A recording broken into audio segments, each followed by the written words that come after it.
G'day and welcome to the Fred Paul Show on ADH TV. If you want to know how little regard the Australian government and the state in general has for ordinary Australians like you and I, all you need to do is compare what the government and the state want you to know with what they don't want you to know. There are three incredibly important things the Australian government and the state are concealing from you at the moment. Number one, who is the traitor?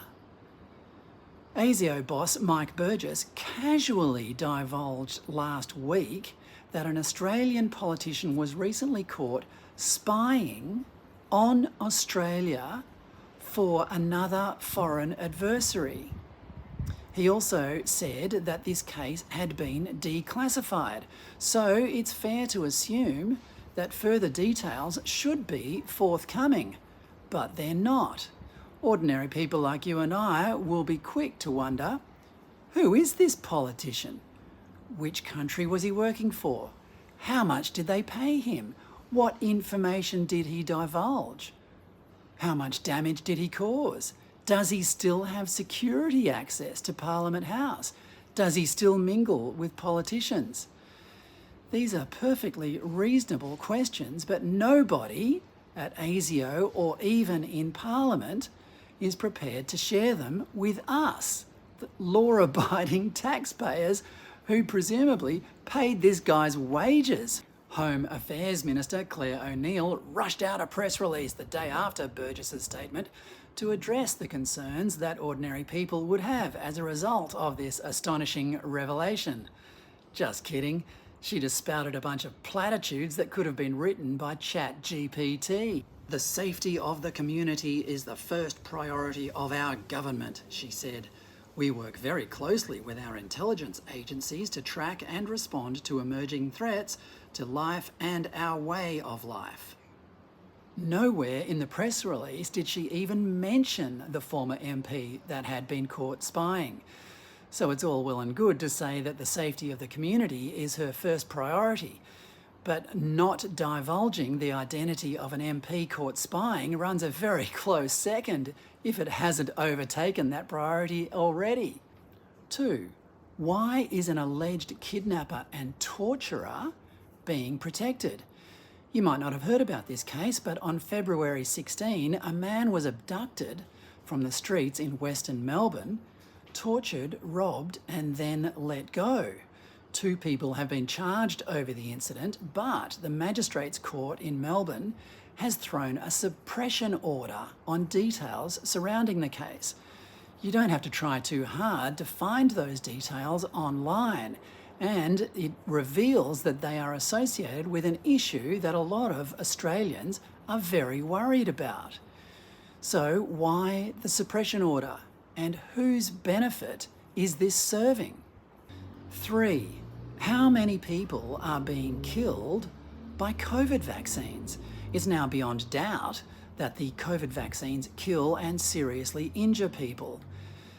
In the first 9 months of last year, Australia recorded 12,377 excess deaths.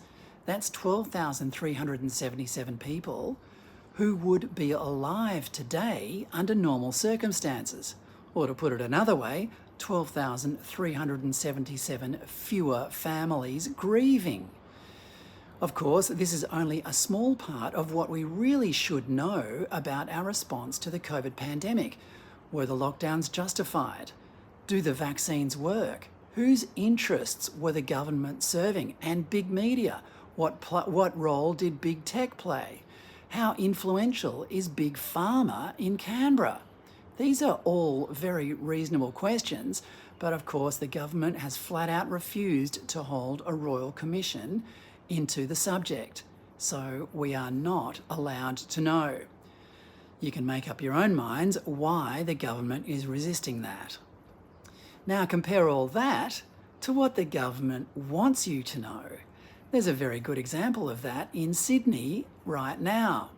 As everyone around the nation knows by now, 2 young men, Jesse Baird and Luke Davies, were tragically murdered in a house in Paddington Sydney, on February 19.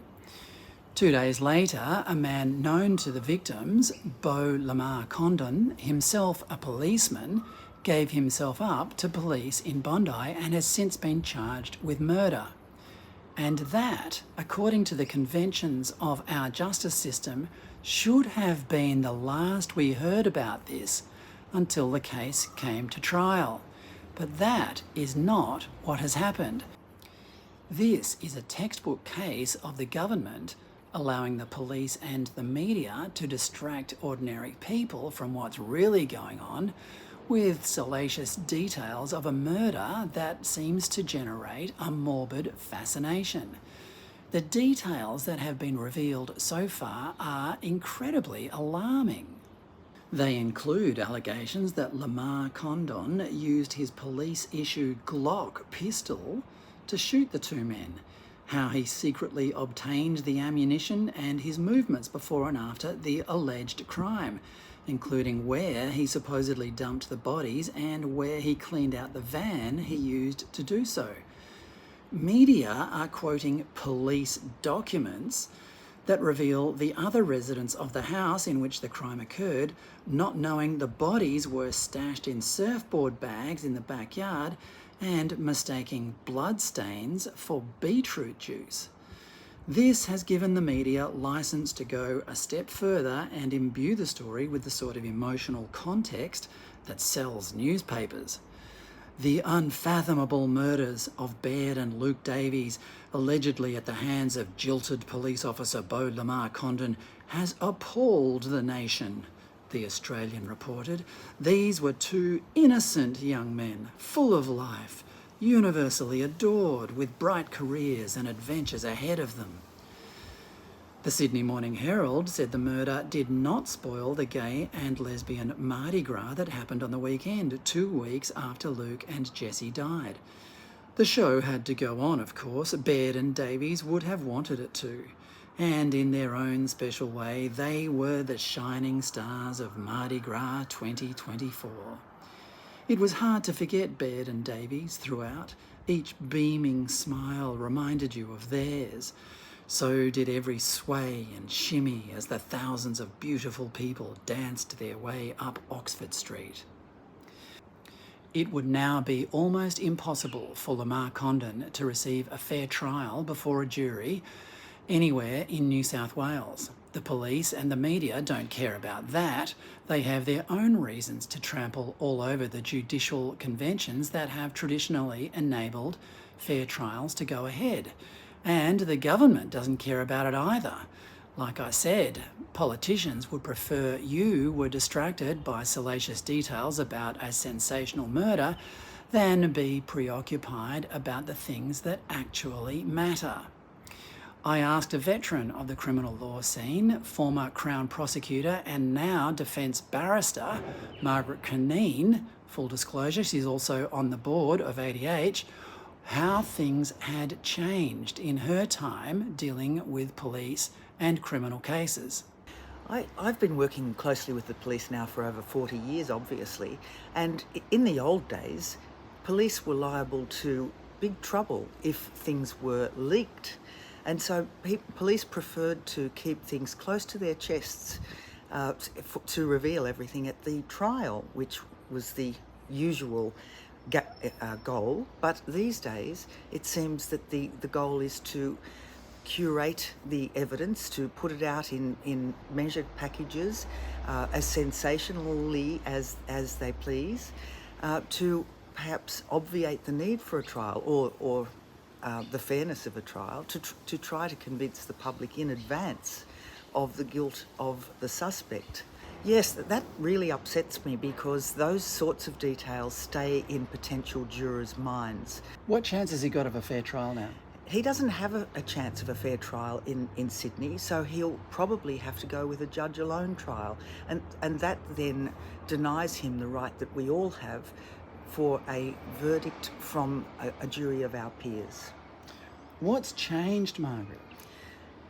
What has changed is a fear of going to trial by police investigators. They may not realise that the rule of law means that everyone must have a fair trial, is entitled to a trial of all of the evidence, that some of the evidence that is put out may not have made the trial. It might have been found to be inadmissible after proper legal argument. Everyone will remember these details because they have been so sensationally reproduced on the front page of the paper, such as cruel text messages, decoy messages revealed. And some of those may not have made it into a trial because of the rules of evidence. It might have been regarded as unfair or in some way not productive of relevant evidence of guilt or lack of guilt. Is there anyone in Parliament who could be clamping down on this? The Attorney-General should do so, but we haven't heard from him for the whole time that he's been there. So, while the New South Wales government is happy for us to be distracted by this criminal case, what do ordinary people feel about the arguably equally criminal lack of information about the MP who supposedly spied on Australia, or the lack of investigation into what went right and wrong during the COVID pandemic? I asked some people in the Botanical Gardens next to the Sydney Opera House what they thought. How does it make you feel that a politician was spying on Australia for another country and meant to be an elected representative of the people? I mean, that part is pretty bad. I don't feel comfortable with that. I'd want more transparency in how this matter is being addressed, how they are resolving for the person who should not be in office and should never be in office again. The federal government is not going to conduct a thorough inquiry into what went right and wrong during the COVID pandemic. Do you think they should? Yes, I absolutely think they should look into what went right and wrong in the COVID pandemic. It's so important to learn from the past and from mistakes that we have made. The pandemic was a very first of its kind, and at least in our generation experience, and it doesn't mean that it won't be the last, and so we need to figure out how do we solve for things like that, especially given that we are part of a global ecosystem and we can't just lock down again in the future and see what that does to our economy, to our people, all of it. So they should look into it. About a politician, an elected politician, spying on his own country for the benefit of an adversary. It's not news. It's not news. Go back to Elizabeth I, Walsingham, and his elected people were spying on all sorts of people, both as home and abroad. What about we're not going to hold an extensive inquiry into what happened during the COVID pandemic as far as lockdowns and vaccines are concerned? Do you think Australia should have some sort of thorough inquiry? We should all have proper, thorough inquiries. If you're going to spend a lot of money on an inquiry into a major problem, it's got to be right, it's got to be done, and it's got to be done as quickly as possible. It just seems that the public needs to know, and it just further deepens the intrigue about it and makes it not as real. Maybe it makes it less in the public eye, but it's not. People need to know what's going on. Right, it says that the people are just there to elect them into power and that they don't have the right to know, and that's not true. No, we absolutely have a right to know. Yeah, I think so. Yeah, and I suppose if it's broken the law, then he should be dealt with. No, there should definitely be a royal commission into that. Absolutely, a lot of people died, a lot of money spent, a lot of disruption for the country. So yeah, absolutely, should be something done about that. I'm not the only person to have noticed that the federal government wants to keep you distracted from the real issues. Pauline Hanson's brilliant cartoon series, Please Explain, has also noticed. Hey, since the referendum has been all bloody boo-hoo, cost of living, housing crisis, the border, immigration, power, fire, crime, tax cuts, broken promises, which is why we decided to shake it off! Shake it off! Taylor Swift? Our biggest distraction yet. Swiftmania completely absorbed everyone. Who'd want to talk about Elbow's errors when they could talk about Swifty's Errors tour? Don't worry about Airbus Elbow, just track Tay-Tay's private jet instead. But Jody, Swifty's gone, which means now everyone's going to focus on me again. My policies, my blatant disregard for solving the real issues facing our country. Unless we do something big, so big and distracting, we've never seen anything like it before. We need a weapon, Jody, a weapon of mass distraction, which is where you come in. Me? Jody, will you be my weapon of mass distraction? And my colleague here at ADH, Damien Curry, says Australians are exercising poor judgment to be putting up with this level of secrecy. The big story today, I believe, is that we now live in a new Australia where you don't have the right to know anything. The ASIO boss, our big spy agency boss, says an Australian politician was working as a spy for a foreign power, undoubtedly China. The Albanese government and the Dutton opposition have basically seemed to not care too much. They think you have no right to know who this person was. So that aside, in Victoria, we had a court suppression order this week that's stopping you from knowing anything and me from reporting anything much about one of the worst racial crimes I have ever heard of. And I don't like being gagged. It involves some pretty high-profile left-wing activists. But we've really become a nation of sheep, led by bureaucrats and lawyers who want to decide for themselves what they will and won't tell us. Why? Because they know they can get away with it. Australians are weak and we don't arc up. Half of us don't even know what's going on half the time. John Roscombe of the Institute of Public Affairs told me that this level of secrecy is absolutely anathema to democracy. The same people who are telling us we should trust them, that they know better, are the people keeping the Australian public in the dark. This is why trust in democracy is declining. This is why trust in our institutions is falling. We have the unprecedented situation of the head of ASIO telling the Australian public that a serving politician was the agent of a foreign country. But he won't tell us what that country was. He won't tell us who the politician was. He won't give us any more details. That is not how you build trust. Australia has many security challenges ahead. And if we are to confront those challenges and overcome them, we are going to need our institutions to be trusting the Australian public. But they are not. What the head of ASIO has done is he has impugned every serving and former politician at the local, state and federal level because he hasn't told us at what level of government this politician was serving. He has undermined trust and faith in the political system. It is not for him to decide what he tells the Australian public. Roscombe has also noticed that the secrecy is everywhere, from the magistrates' court all the way through to the federal government. We have magistrates taking it upon themselves to decide what the public can know and what they can't know. This is not right.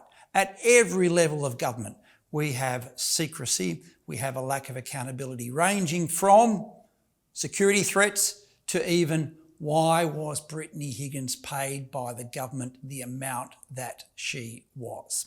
We are told unimportant things. We are told things that have very little impact on the rest of the world. But when it comes to the big things, when it comes to the things that Australians need to know about and which they have to form opinions about, we are not told. And when we are told, sometimes our opinions and our discussion is censored, as we saw during the lockdowns. The growing threat of secrecy, of lack of transparency and lack of accountability is a major threat to Australian democracy. All this secrecy and official distraction is happening at a time when the federal government wants to introduce a misinformation and disinformation bill, which will empower it, or at least one of its lackeys, to decide what is and isn't true. Things deemed untrue and published online will be made against the law. If Australia is to remain a free country and our democracy is to thrive, this bill cannot be allowed to become law. This is going to be the big fight of 2024, and we just simply cannot let it happen.